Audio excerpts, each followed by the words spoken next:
All right, folks, how you doing? RussellTrueResults303.com. Check out the website. Sign up for the free newsletter.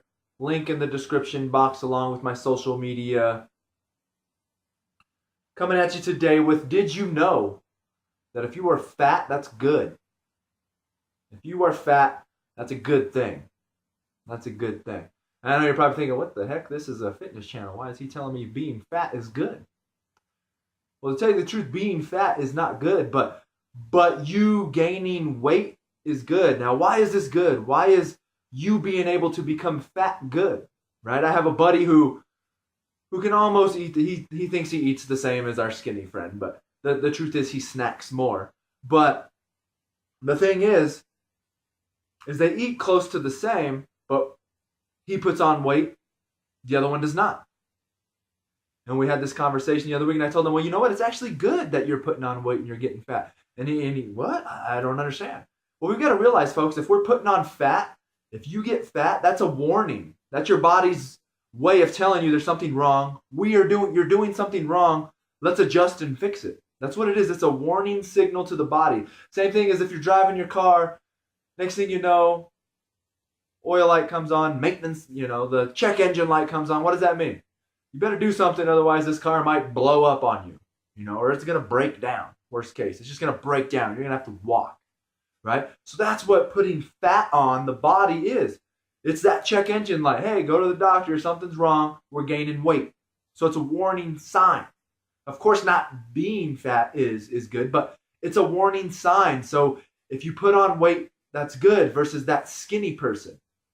Because that skinny person has no sign, so they just think, oh, I'm good. But inside, they could be pre-diabetic, high blood pressure, a form of cancer. You know how many people go in for a checkup just because they're kind of, people that are more overweight tend to go in for checkups more, right? So they go in for a checkup like, I'm putting on weight, going for a checkup. Oh, you have cancer. Well, great. If it wasn't for you going in for a yearly checkup because you were concerned about weight, or you went and got your blood pressure checked out, you wouldn't have even known you had cancer.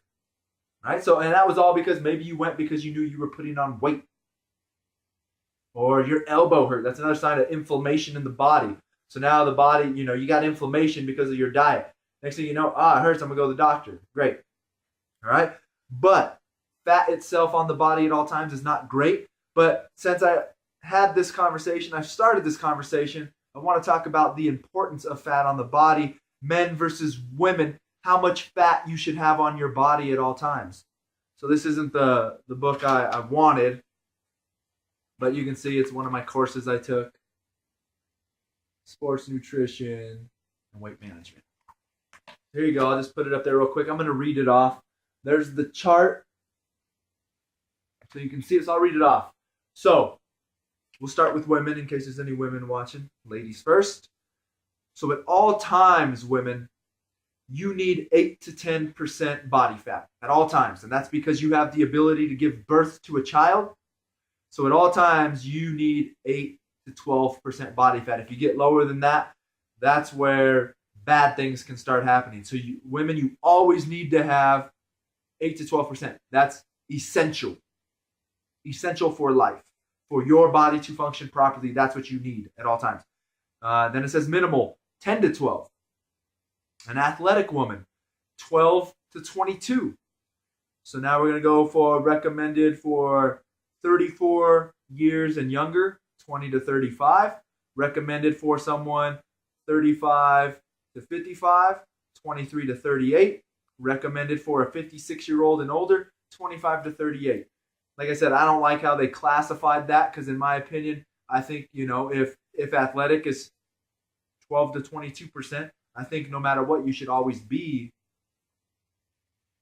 in a 12 to 28. Because to tell you the truth, I think if it says 30 up into the 30s on my other one, that's why I like my other chart better. They say if women are above like 32, that's considered obese, if I remember correctly. So I'd like to say you always want to stay under 20 in my opinion for ladies. For men, essential at all times. We can't give birth, of course, so we don't get to have that extra fat. At all times, though, we need 3 to 5%. At all times, just for our bodies to be functioning properly. It says minimal 5%, athletic 5 to 13, recommended for 34 and below, 8 to 22, men 35 to 55, 10 to 25, recommended for men 56 and older, 10 to 25. I think for men on my other chart, it said 25 and above is considered obese. So I would like to see no higher than 20. My own personal recommendation. So there you go. We talked about the importance of fat, how it is a warning system to the body, letting you know that there is something wrong with you. So putting on weight in that sense can be a great thing. It's letting you know that you are doing something wrong. And then we talked about, how much fat needs to be on the body at all times. So there you go. I hope that was informational, informative, and you learned something. Once again, thank you for watching. Subscribe to the channel, share the videos, like the videos. Stay tuned for another video.